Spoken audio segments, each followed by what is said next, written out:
تو کیوں مجھے نیک کہتا ہے؟ لیکن 1930 کی اناجیل میں اس فقرہ کو بدل کر یوں کر دیا گیا، تو مجھ سے نیکی کی بابت کیوں پوچھتا ہے؟ متی باب 23 میں ایک آیت 14 ہوا کرتی تھی جس کے الفاظ یوں تھے: اے ریاکار فقیہو فریسو، تم پر افسوس کی بیواؤں کے گھر نگل جاتے ہو اور مکر سے لمبی نمازیں پڑھتے ہو، اور اس سبب سے تم زیادہ تر سزا پاؤ گے۔ 1930 کے نسخوں میں سے یہ آیت بالکل نکال دی گئی ہے۔ متی باب 27 میں ایک آیت 35 ہوتی تھی جس کے الفاظ یہ تھے: تاکہ جو نبی نے کہا تھا پورا ہو کہ انہوں نے میرے لباس آپس میں بانٹ لیے اور میرے لباس پر چٹھی ڈالی۔ مگر یہ آیت 1930 کے نسخوں میں موجود نہیں۔ یوحنا باب 5 میں ایک آیت 4 ہوتی تھی جس کے الفاظ یہ تھے: کیونکہ ایک فرشتہ بعض وقت اس حوض میں اتر کر اس کے پانی کو ہلاتا تھا، اور پانی کے ہلنے کے بعد جو کوئی کہ پہلے اس میں اترتا کسی بیماری میں گرفتار ہو اس سے چنگا ہو جاتا تھا۔ یہ آیت 1930 اور بعد کی اناجیل میں سے بالکل نکال دی گئی ہے۔ یوحنا باب 7 آیت 35 سے باب 8 آیت تک نسخہ مطبوعہ مرزا پور میں موجود ہے، مگر نسخہ بحروف رومن اردو کے حاشیہ میں لکھا ہے کہ 7ویں باب کی 53 آیت سے لے کر 8ویں باب کی 11ویں آیت تک کی عبارت اکثر قلمی نسخوں میں نہیں پائی جاتی۔ عیسائی علماء کا اپنا اقرار ہے کہ بعض آیتیں جو اناجیل میں درج تھیں وہ در حقیقت اناجیل کا حصہ نہیں تھی، اور پرانے نسخوں کا آپس میں اختلاف کی بعض آیتیں بعض میں پائی جاتی ہیں اور بعض میں نہیں۔ یہ امور اس بات کا صاف اور واضح ثبوت ہیں کہ موجودہ اناجیل شک و شبہ سے پاک نہیں، بلکہ اس بات کا قطعی اور یقینی ثبوت ہے کہ وہ ملاوٹ سے ہرگز محفوظ نہیں، اور خود عیسائیوں کے مسلمات کے روح سے محرف اور مبدل ہیں۔ پس ایسی کتب کی موجودگی کے باوجود خواہ وہ خدا تعالیٰ ہی کی طرف منسوب کی جاتی ہوں، یقیناً ایک ایسی کتاب کی ضرورت تھی جس کا ہر لفظ قطعی اور یقینی ہو، اور جس کی حفاظت کا دشمن اور دوست کو اقرار ہو، اور اس ضرورت کو قرآن کریم نے پورا کیا، اور اس آیت میں اسی مضمون کی طرف اشارہ کیا گیا ہے۔ خلاصہ یہ کہ قرآن کریم کے متعلق یہ اعتراض کرنا کہ پہلی کتب کی موجودگی میں اس کی کیا ضرورت ہے، ایک بے معنی اعتراض تھا، کیونکہ محرف مبدل کتب خود ایک محفوظ کتاب کا مطالبہ کرتی تھی جس پر لوگ اس یقین سے عمل کر سکیں کہ اس کا ایک ایک لفظ خدا تعالیٰ کی طرف سے ہے۔ بس قرآن کریم نے اپنی ضرورت کی تائید میں اپنے کامل ہونے کی دلیل کے ساتھ یہ دلیل بھی پیش کی ہے کہ ایمان کے لیے اس کتاب پر کامل یقین ضروری ہے جس پر عمل کرنے کا حکم دیا جائے، اور قرآن کریم سے پہلے کی سب کتب اپنی موجودہ شکل میں مجروح اور مشکوک ہو چکی ہیں۔ بس ایک ایسی کتاب کی ضرورت پیدا ہو چکی ہے جس کے لفظ کے خدا تعالیٰ کی طرف سے ہونے میں شک نہ ہو۔ بس اس ضرورت کو پورا کرنے کے لیے قرآن کریم کو اللہ تعالیٰ نے نازل کیا تاکہ جو لوگ اس پر عمل کریں، اس یقین کے ساتھ عمل کریں یہ تمام کا تمام محفوظ اور ہر لفظ اس کا اسی طرح ہے جس طرح خدا تعالیٰ نے نازل کیا ہے۔ یہ ایک ایسی دلیل ہے جس کے بعد کوئی شخص قرآن کریم کی ضرورت کا انکار نہیں کر سکتا، اور جس کے بعد پہلی کتب کا موجود ہونا اس کی ضرورت کو باطل نہیں کر سکتا۔ علاوہ ازیں ان الفاظ میں یہ پیشگوئی بھی کر دی گئی کہ یہ کتاب ہمیشہ محفوظ رہے گی اور کبھی بھی انسانی دست و بت کا شکار نہیں ہوگی۔ نمبر 3، ریبن کے ایک معنی ہلاکت اور تباہی کے بھی ہیں۔ ان معنوں کی روح سے لا ریبہ فیہ کہ یہ معنی ہوں گے کہ یہ کتاب نہ صرف سب خوبیوں کی جامع ہیں بلکہ سب نقائص سے پاک ہے، کیونکہ بعض دفعہ ایک نسخہ کسی خاص مرض کے لیے مفید تو ہوتا ہے لیکن اس فائدہ کے ساتھ بعض اور نقصان بھی پہنچا دیتا ہے۔ پس ان الفاظ میں یہ بتایا گیا ہے کہ جو ضرورت بھی انسان کو مذہب کے بارے میں پیدا ہو قرآن کریم اس کو پورا کرتا ہے، اور ساتھ ہی اس میں ایک خوبی بھی ہے کہ اس پر عمل کرنے سے کسی اور جہت سے انسان کی روحانیت کو نقصان بھی نہیں پہنچتا۔ چنانچہ اس بارے میں اللہ تعالیٰ سورۃ طٰہٰ میں فرماتا ہے ما انزلنا علیک القرآن لتشقیٰ، یعنی اس قرآن کریم میں کوئی ایسی بات نہیں جس سے انسان دین یا دنیا میں نقصان اٹھائے، بلکہ اس کے لیے یہ مفید ہے اور بے ضرر بھی ہے۔ اس بارے میں بھی آئندہ تفسیر میں کچھ اور مثالیں پیش کی جائیں گی، حضور فرما رہے ہیں، جن سے معلوم ہوگا کہ قرآن کریم میں کوئی ایسی بات نہیں جس سے انسان کی روحانیت یا اخلاق کو نقصان پہنچتا ہو، بلکہ وہ خالص خیر ہی خیر ہے، اور یہ امر بھی اسے دوسری کتب پر ایک زبردست فوقیت عطا کرتا ہے۔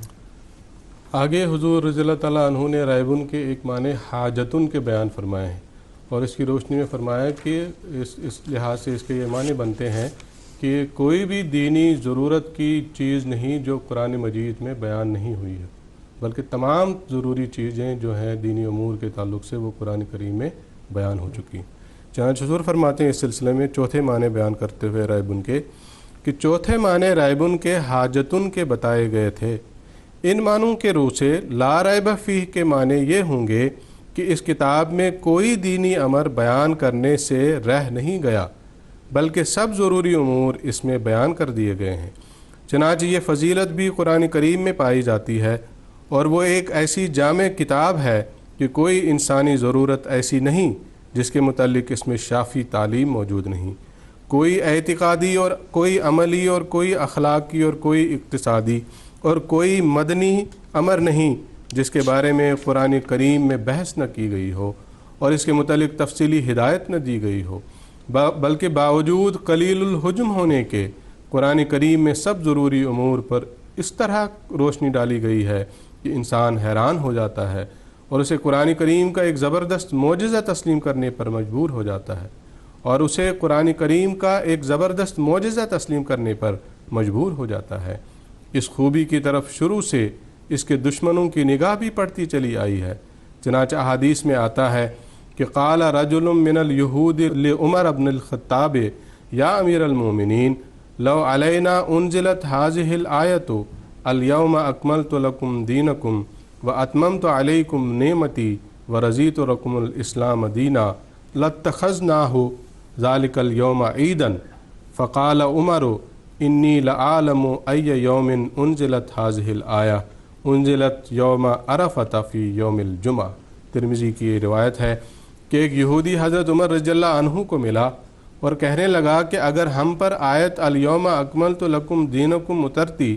جس میں یہ بتایا گیا ہے کہ قرآن مجید میں کوئی دینی امر بیان کرنے سے رہ نہیں گیا بلکہ سب ضروری امور اس میں بیان کر دیے گئے ہیں اور قرآن مجید کامل کتاب ہے، تو ہم اس دن کو جس دن وہ آیت اترتی عید کا دن مقرر کرتے اور خوشی مناتے کہ ہماری شریعت کامل شریعت ہے۔ حضرت عمر رضی اللہ عنہ نے جواب دیا کہ مجھے خوب یاد ہے کہ کب اور کہاں یہ آیت نازل ہوئی۔ یہ آیت حج کے ایام میں یوم عرفہ میں جمعہ کے روز نازل ہوئی۔ گویا تم تو ایک دن عید مناتے، لیکن ہمارے لیے یہ دو عیدیں تھیں، ایک جمعہ کا دن اور دوسرا یوم عرفہ۔ اسی طرح ایک روایت میں ہے کہ حضرت ابن عباس رضی اللہ عنہ نے آیت الیوم اکملت لکم دینکم پڑھی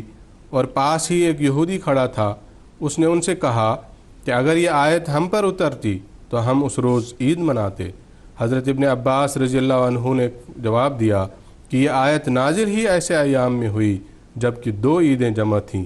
یہ بھی ترمذی کی روایت ہے۔ اس کے بعد حضور خلاصہ کلام بیان کرتے ہوئے فرماتے ہیں، خلاصہ کلام یہ کہ لا ریب فیہ میں صرف اس امر کی تاکید نہیں کی گئی کہ یہ کلام سچا ہے اور اس میں کوئی شک نہیں،